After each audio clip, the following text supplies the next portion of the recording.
एक मर्डर हुआ। अब क्योंकि काफ़ी मर्डर की चर्चाएं आजकल हो रही हैं कि पत्नियां उनके पतियों को मार दे रही हैं। और आपने पहले सोनम वाला केस था, उसके बाद में ये आपका चेतन वाला केस आया, उसके बाद में आपने वो टॉयलेट वाली कहानी सुनी कि भाई महिला ने अपने पति को टॉयलेट में मारने के बाद में टॉयलेट में ही गाड़ दिया। इस तरीके की चीज़ें देखिए। अब एक नई घटना सामने आई है जो मेरठ के हस्तिनापुर डिस्ट्रिक्ट से आई है। काफ़ी दिन हो गए इसको न्यूज़ को, बाकी मुझे लगा कि ये क्योंकि काफ़ी चर्चाएं चल रही हैं तो ये भी स्टोरी एक नया तरीका या क्या है कि मैरिज एज ए इंस्टीट्यूशन क्या मजाक बनता जा रहा है। क्योंकि हम इस चीज़ पे काफ़ी टाइम से बात कर रहे हैं तो इसके लिए हमने ये वीडियो बना रहे हैं कि भाई आपको क्या है कि इस केस के बारे में बताया जाए। तो बेसिकली मेरठ में जो हस्तिनापुर डिस्ट्रिक्ट है वहाँ पे क्या है कि एक जे करके कॉलोनी है, वहाँ पे किसी एक क्या हुआ कि आपका एक अतुल नाम का व्यक्ति जिसकी उम्र 35 साल, उसकी पत्नी जिसकी उम्र 30 साल जिसका नाम दामिनी, और एक तुषार नाम का कैरेक्टर है जो कि उसकी जो दामिनी है उसका लवर है। और इसके अलावा क्या है कि एक सोनू और उदय है जो क्या है कि आपका स्नेक चार्मर्स बताया जा रहा है कि बेसिकली क्या है कि सांप सपेरे जो होते हैं कि सपेरे आपका जो स्नेक्स को कंट्रोल में रखते हैं। तो क्या हुआ कि आपका देखिए केस इवॉल्व होता है। क्या हुआ कि अभी क्या अतुल को रात में किसी भी तरीके से वो सोया और सोने के बाद में जब वो सुबह वो मिला तो बेड पर वो मृत तरीके से मिला। उसके पास में क्या है कि जो उसको डेथ हुई थी उसके पास स्नेक्स के जो वो मिले, निशान मिले कि उसको स्नेक ने काट लिया और वो अचानक से मर गया। तो इस तरीके से चीज़ें हुई। फिलहाल पहले तो फर्स्ट एंड पे यही लगा कि किसी भी तरीके से मर्डर नहीं है, वो एक एक्सीडेंट है। इस तरीके से शो किया गया कि भाई इसको सांप के काटने से उसकी मृत्यु हो गई। मगर क्या है कि जब फैमिली को थोड़ा बहुत डाउट हुआ और उसके में आगे इन्वेस्टिगेशन बढ़ी तो पता चला कि वो एक एक्सीडेंट नहीं, वो एक मर्डर था। इसमें क्या था कि जो हम बात कर रहे हैं कि ये तुषार नाम का जो व्यक्ति है और जो ये दामिनी है और ये दो सोनू और उदय, उन लोगों ने मिलकर, उन चारों ने मिलकर प्लान बनाया। और क्या हुआ कि उसमें अतुल नाम के व्यक्ति को जो स्नेक्स के थ्रू कटवा के और उसकी क्या है कि उसकी डेथ हो गई।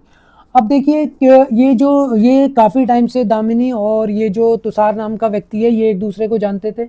और काफ़ी टाइम से उसको जो अतुल है उसको एक बार पहले भी मारने की कोशिश की गई, भाई उसको गाड़ी के नीचे कुचलने की कोशिश की गई। मगर क्या हुआ कि उसके बाद में जब अतुल ने कंप्लेन करने की कोशिश की तो उसमें तुषार ये इन्वॉल्व था और उसने इस तरीके से उसको कन्विंस किया कि एक कंप्लेन नहीं करके, बाकी वो भी 10 से 15 दिन पहले की घटना है। और इसके बाद में अब क्या हुआ इन द एंड कि उन्होंने स्नेक जो चार्मर थे ये दो व्यक्ति, देखिए क्या होता है कि ये जो अतुल है उसके नाम 1 करोड़ रुपए का बीमा बताया है। सबसे पहले वो इंश्योरेंस कराया गया, उसके बाद में जब भी उसका कूलिंग पीरियड ऑफ होता है उसके बाद में क्या है कि चीज़ें हुई कि इसको मार देते हैं और बाकी का पैसा लेके अलग हो जाएंगे। और इसमें क्या है कि जो ये दो व्यक्ति हैं स्नेक चार्मर्स उनको पहले 5 लाख रुपए दिए गए और बाकी का पैसा कि भाई आपको 20 लाख रुपए तक मिलेंगे, आपको बाद में मिलेगा। तो इस तरीके से चीज़ें हैं कि भाई रात में उसको सुला के उसको आपको स्लीपिंग पिल्स देने के बाद में उसको स्नेक्स से कटवाया और स्नेक्स को वहीं छोड़ दिया ताकि किसी को डाउट ना हो। और ये एक जो आपका जो मर्डर है वो इस तरीके से सो हो कि वो एक एक्सीडेंट है और मर्डर वो किसी भी तरीके से नहीं है। तो इस तरीके की घटनाएं हैं। अब वो व्यक्ति मरा और चीज़ें इवॉल्व हुई और फाइनली क्या हुआ, जो कल्प्रिट्स हैं वो बिहाइंड द बार्स हैं। देखिए अब हम बात करेंगे कि देखिए ये कोई अभी का ऐसा नहीं है कि अभी आज उनकी लव मैरिज हुई, साल भर पहले हुई कि 2019 में उनकी लव मैरिज हुई। लगभग 7-8 साल उनकी मैरिज को हो चुके हैं, 7 साल के अप्रॉक्स। उनका 5 से 6 साल का एक बच्चा है। तो देखिए ये है कि भाई किस तरीके से मैरिज एज ए इंस्टीट्यूशन मजाक बनता जा रहा है। हम कहेंगे कि मजाक बनता जा रहा है या कुछ लोगों ने उसको मजाक बनाते जा रहे हैं। भाई इस तरीके की घटनाएं करना हस्बैंड, देखिए दोनों साइड से ही वायलेंस का होना गलत है, चाहे वो महिला के अगेंस्ट में पुरुष का हो चाहे वो पुरुष के अगेंस्ट में महिला का हो। और मर्डर कर देना किसी को किसी भी तरीके से, देखिए अगर आपको किसी के साथ नहीं रहना है उसके साथ में आपको अलग होने के 50 तरीके हैं। उसकी जान लेने का, किसी भी व्यक्ति की जान लेने का किसी को भी किसी भी तरीके का कोई हक नहीं है। और अगर इस तरीके की चीज़ें होती हैं प्रॉपर आपका इन्वेस्टिगेशन होनी चाहिए और किसी भी तरीके से कल्प्रिट्स को बख्शा ना जाए। और अगर इस तरीके की घटनाएं और बढ़ेंगी तो इन द एंड ये होगा कि अगर कोई नेचुरल कॉज की वजह से भी किसी की एक्सपायर हो जाती है, किसी की डेथ हो जाती है, तो वो भी यही लगेगा कि डाउट में कि वाइफ ने हस्बैंड को मार दिया या हस्बैंड ने वाइफ को मार दिया।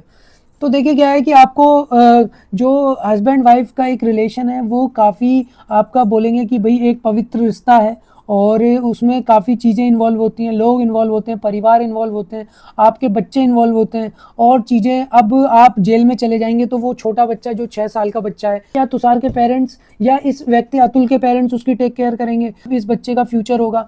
तो ये है कि भाई आपको सोच समझ के निर्णय लेने चाहिए। अगर किसी की व्यक्ति के साथ आपको नहीं रहना है, आप उससे अलग हो जाइए। आप किसी भी तरीके से, भाई किसी भी व्यक्ति को किसी की जान लेने का कोई हक नहीं है। गवर्नमेंट के पास में, इंस्टीट्यूशंस के पास, हमारे पास अलग होने के 50 तरह के रास्ते हैं। और अगर आपको मैरिज नहीं करनी है तो आप मैरिज ही मत कीजिए, मगर शादी जैसे पवित्र बंधन का लोगों के नज़र में ये डर बनता जा रहा है कि भाई शादी करें ना करें, इस तरीके की घटनाओं को देखते हैं, तो ये चीज़ नहीं होनी चाहिए। और जो भी इस तरीके के कृत्यों में इन्वॉल्व हैं उनको एक एग्जेम्पलरी पनिशमेंट मिलना चाहिए। और इस तरीके से उनको, जैसे अभी क्या हुआ कि सोनम ने उसको, भाई मर्डर हो गया और वो उसको कोर्ट ने बेल दे दी सोनम को। तो कोर्ट को भी ये थोड़ा सा पब्लिक के सेंटिमेंट्स को भी हम नहीं कहेंगे, बिकॉज कोर्ट बेसिकली एविडेंस के बेसिस पे काम करती है। और क्या है कि हो सकता है कि जिसको हम कल्प्रिट समझ रहे हो वो विक्टिम हो, या हो सकता है कि उसका किसी भी तरीके से क्राइम में इन्वॉल्वमेंट ना हो। लेकिन अगर कोई भी इस तरीके का प्रूफ होता है, तो अगर जैसे हमने देखा था सिया के केस में, चेतन के केस में, कि वो मीडिया को उंगली दिखाते हुए जा रही है कि हमारा जो सिस्टम है, जो कोर्ट का सिस्टम है, या जो हमारा जुडिशियल सिस्टम है, उसको लोगों ने मजाक बना के रख दिया है। तो इस तरीके से चीज़ें नहीं होनी चाहिए। और जो सजा के हकदार हैं, जो गलत कृत्यों में इन्वॉल्व हैं, उनको प्रॉपर सजा मिलनी चाहिए, स्ट्रिक्ट सजा मिलनी चाहिए। और इस तरीके से क्या है कि आपको, गवर्नमेंट को इन चीज़ों पर ध्यान देते हुए एक फास्ट ट्रैक कोर्ट्स में इस तरीके की चीज़ें भी चलनी चाहिए कि भाई फास्ट ट्रैक कोर्ट में इस तरीके की सुनवाई हो।